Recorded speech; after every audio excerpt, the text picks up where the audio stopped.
When most people think of modern U.S. quarters, the year 1982 probably doesn't come to mind as anything special. It's a clad coin, mass-produced in the hundreds of millions, and most examples ended up jingling in pockets, getting scratched in cash registers or dumped in jars. But here's the twist: the 1982 Washington quarter is one of those dates that hide secrets. Because of mistakes at the mint, condition rarities, and wild errors, this seemingly ordinary coin has turned into a treasure worth hundreds, even thousands of dollars for the lucky few who recognize what they've found. Let's start with a fact that shocks even seasoned collectors. In 1982, the U.S. Mint decided not to produce mint sets. That's right. For the first time in decades, collectors had no official mint set to preserve high-grade coins from circulation. That decision alone makes 1982 Washington quarters harder to find in pristine condition. Every coin that year had to survive circulation, vending machines, pockets, bank rolls, without the protection of a special collector's set. As a result, high-grade examples are extremely scarce, and collectors today will pay staggering premiums for coins in mint state 66, 67, and beyond. Now let's talk about numbers. In 1982, the Philadelphia Mint struck more than 500 million quarters, and Denver added another 480 million. On paper, those numbers sound enormous, but here's the truth: condition is everything. In average circulated shape, a 1982 quarter is worth face value, but in MS67, I'm nesting it to a P quarter has sold for more than $3,000, and the 1982D in MS67 has reached prices pushing $2,500 to $2,000. That's the kind of premium that shocks people. Imagine pulling a coin out of a drawer worth 1,000 times its face value. But it gets even better. The 1982 quarter is home to some amazing errors. One of the most famous is the 1982p double die reverse.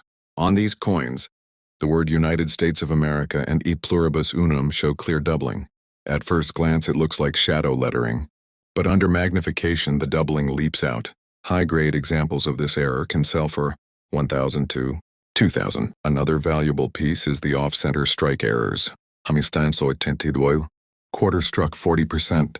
Off-center can command $500 to $1,000, depending on eye appeal. And there are also known examples of clipped planchets, where part of the coin's edge is missing. Those can sell in the hundreds. Now here's a fascinating story that adds suspense.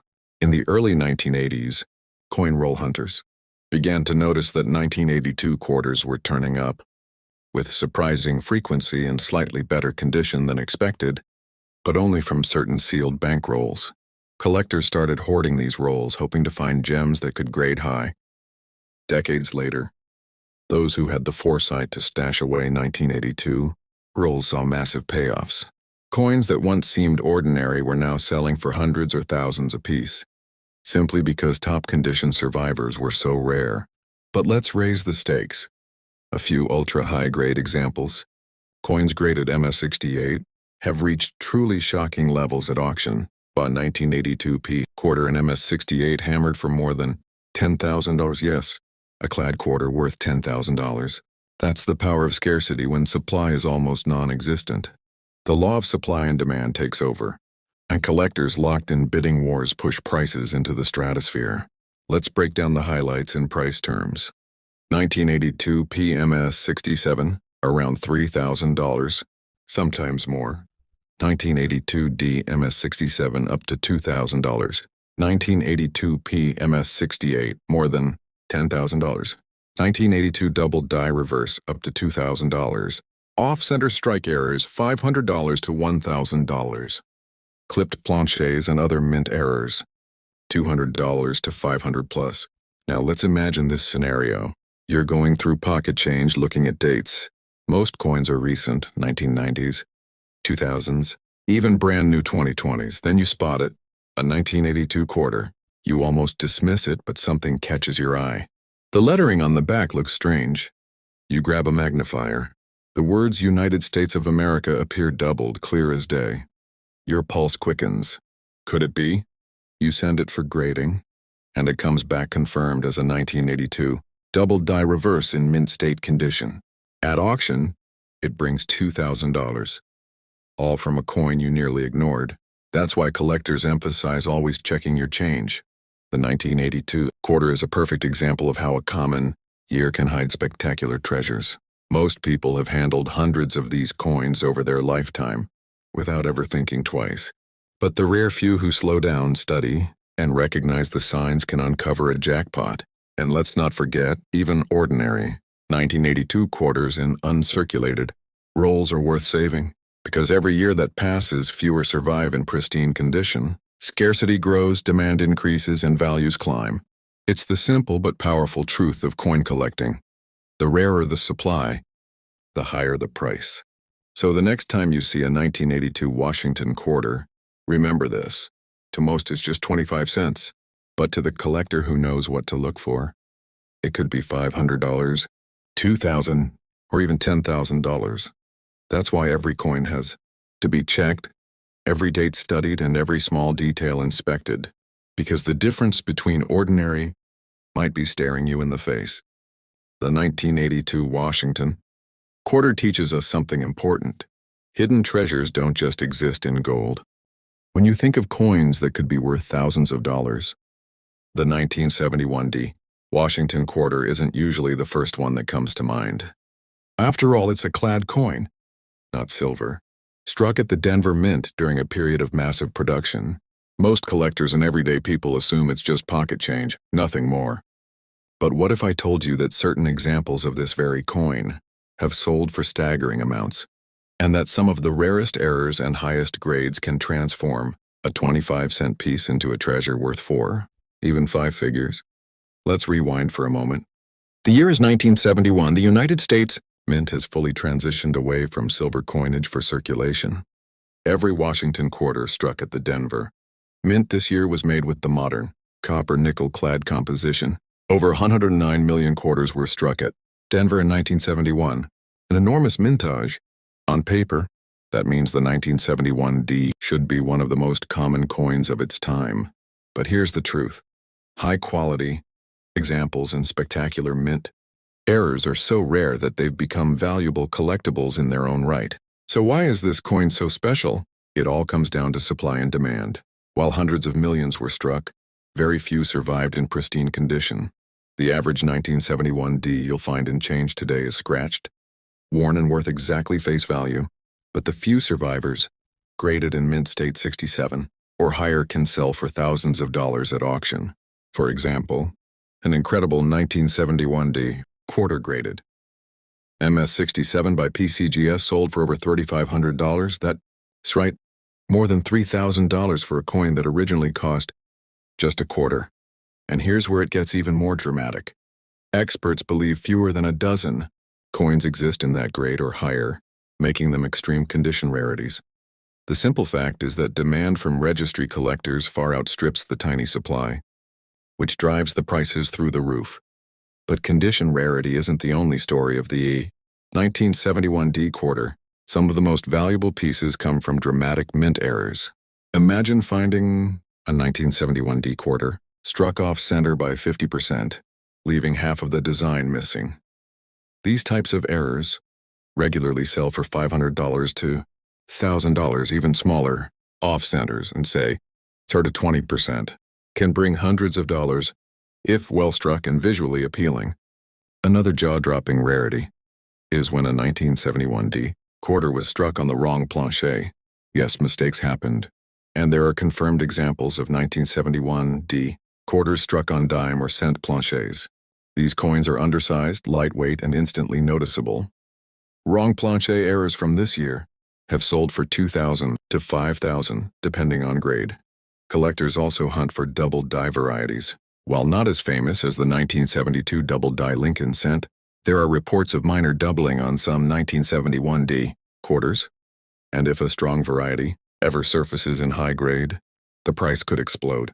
Remember, collectors are constantly scouring this year, and any major new discovery could bring in thousands. Let's put this in perspective with some real numbers. 1971 MS67, more than 3,500. 1971 MS66, around 150 to 250. 1971 off-center strike, up to $1,000. 1971 wrong planche, dime or cent, $2,000 to $5,000. Other mint errors. clips, multiple strikes, die breaks, $200 to $800. Now imagine this scenario. You're at a local coin shop flipping through a dealer's junk silver and clad bins. You're mostly browsing out of curiosity when you notice a bright, flashy 1971 D quarter in nearly perfect condition. Something about the luster tells you it hasn't seen circulation. You decide to take a chance and pay $1 for it. Weeks later, you send it to PCGS. The results come back. MS-67, your $1 gamble is suddenly worth more than $3,000 at auction. That's the thrill of coin collecting. Life-changing rewards hiding in plain sight. But the story doesn't stop there. Because every year, coins like the 1971 D become harder to find in high grades. Every coin left in circulation is subject to more wear, more scratches, more damage. The pool of pristine survivors only shrinks, and as it shrinks, prices rise. The scarcity deepens every year, and collectors know it. That's why registry sets and specialists in Washington quarters compete fiercely for these top examples. And let's not forget the human side of this. Think about how many 1971 D quarters have passed through millions of hands, used in parking meters, soda machines, payphones, and vending machines. To most people, these coins were just tools of everyday life. But hidden among the billions are tiny treasures that could pay for a vacation, a new car, or even a semester of college tuition. That's the beauty of a coin like the 1971 D Washington quarter. On the surface, it's ordinary, but when you dig deeper, you realize it's a symbol of how rarity, condition, and demand can transform something common into something extraordinary. So the next time you see a 1971 D quarter in your change, don't ignore it. Check for condition. Look for doubling.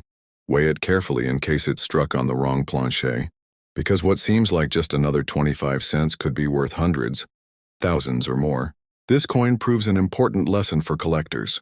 Everywhere, never assume a coin has no value just because it looks ordinary. In the world of numismatics, the most unsuspecting pieces can sometimes be the most rewarding. The 1971 D Washington quarter. A coin that hides its true value until the right collector uncovers its secret. The year 1965 marks one of the most dramatic turning points in American coinage history. For over 170 years, United States coins had been struck in precious metals, gold, silver, and copper.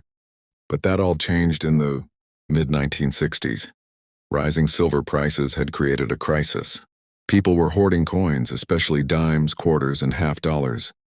By 1964, silver quarters were disappearing from circulation almost as soon as they left the mint. Something had to give. So in 1965, the U.S. Mint made a bold and historic decision.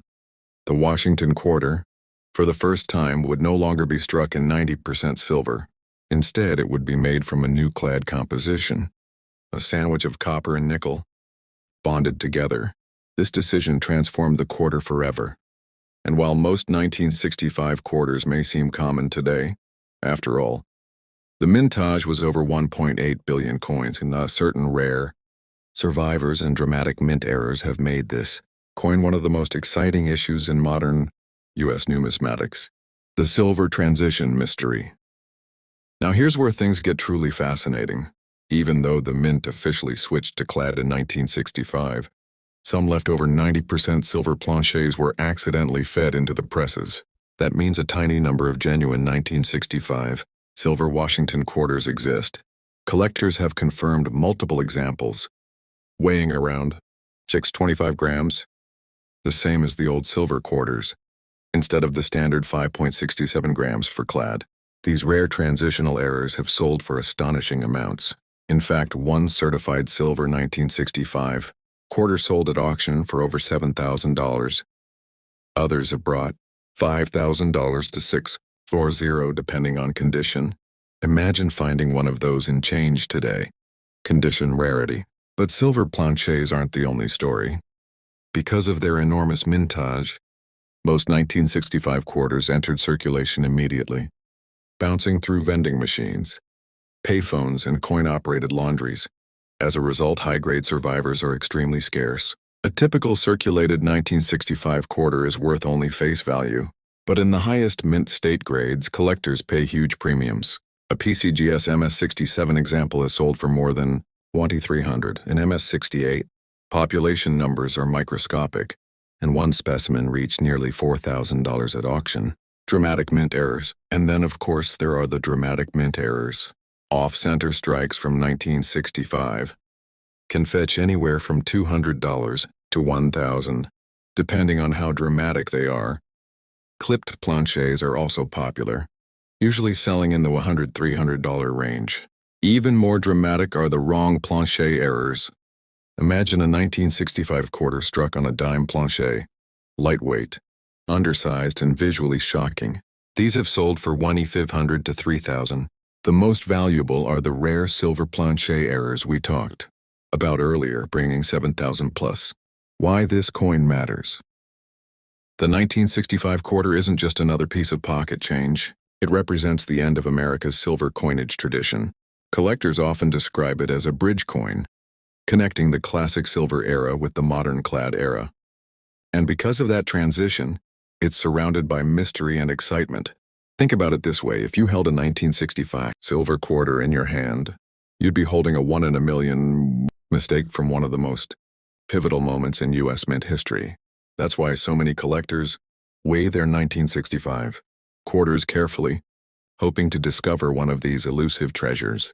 Auction records and market demand. Let's review some real numbers that give this coin its drama. 1965 silver transitional quarter, up to $7,050 at auction. 1965 MS68 clad quarter, around $4,000. 1965 MS67, more than $1,300. Wrong planchet errors, $500 to $3,000. Off-center and clipped planchets, $200 to $1,000. These are not just theoretical values. These are real coins, real sales, and real collectors paying thousands for the right example. The collector's lesson. The lesson here is simple. Never underestimate a coin just because it looks common. The 1965 quarter was the first of its kind. A pioneer of clad coinage using its errors and rarities make it one of the most fascinating issues in modern U.S. history. So the next time you come across a 1965 quarter, don't dismiss it as just pocket change. Weigh it. Examine it under magnification. Because who knows? That ordinary-looking coin might turn out to be one of the rare silver strikings or a high-grade gem worth thousands of dollars. Closing hook. The 1965 Washington quarter, the coin that ended America's silver era, introduced a new age of coinage and still hides treasures waiting to be discovered. From circulation finds to multi-thousand-dollar rarities, this is one of those coins that proves again and again history can be hiding in your pocket. At first glance, the 1974 Washington quarter may seem like one of the most ordinary coins ever struck. After all, it came during the height of the clad era, when quarters were being minted by the hundreds of millions. Specifically, the Denver Mint in 1974 produced over 353 million quarters, an enormous figure. With numbers like that, you'd expect every 1974 quarter to be worth no more than face value. But here's the twist.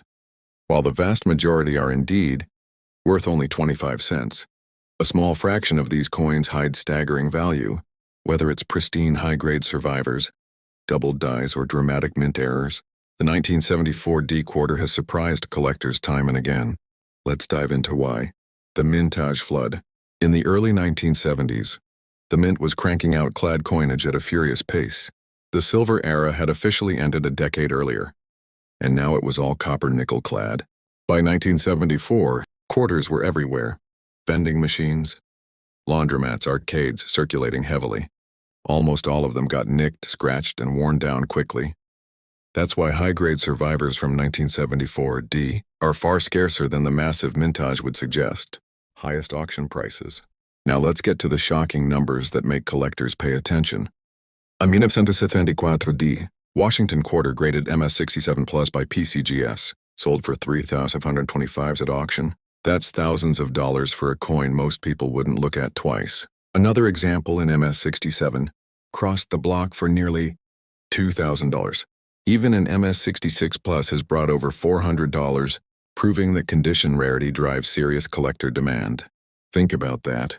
The same coin that millions tossed into payphones and pinball machines in 1974 has turned into a multi-thousand-dollar treasure in pristine form. The error factor. But grades aren't the only story here. Errors on the 1974D are dramatic and highly sought after. Off-center strikes. Some show as much as 50% off-center, creating a striking visual. These errors can bring $500 to $1,200, depending on severity.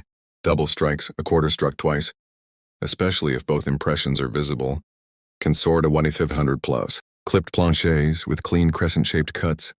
These usually bring $150 to $400. Wrong planche strikes. This is where it gets wild. A 1974D, quarter struck on a Lincoln Saint planche has sold for $2,000 to $3,500 on a nickel planche, nearly $4,000. And the ultimate dream, a few rare transitional and experimental errors. These can climb past $5,000 in certain auction results. The double die mystique. Collectors also whisper about double die obverses and reverses for the 1974D. These are much scarcer than the well-known 1972 and 1971 double dies, but examples do exist with visible doubling on the motto or date. Even modest doubling can lift values into the $500 to $1,000 range if certified. Why collectors love it. So why does the 1974D quarter, a clad workhorse, matter so much? It represents an era of modern minting at massive scale, and yet, hidden among the billions, nature and chance created a few mistakes and a few perfect gems. That's the paradox collectors love. A coin so ordinary in circulation, yet so rare in the right condition or variety. The market lesson. Here are the real-world results to remember. M67 plus highest grade, up to $3,525. MS67, $2,000 range. MS66 plus, $400 plus. Major wrong planche errors. $3,000, $5,000. Off-centers and double strikes. $500, $500. Clipped planches, $150, $400. Double dies, $500,000 plus. Closing suspense. So the next time you see a 1974D quarter and pocket change, don't dismiss it. Check the surfaces. Look for luster. Search for doubling. And if it feels a little light or off-sized, weigh it. Because you could be holding a wrong planche strike worth thousands. The 1974D Washington quarter. A coin that proves even in the clad era, not all quarters are created equal. Some are ordinary and some are treasures waiting to be discovered.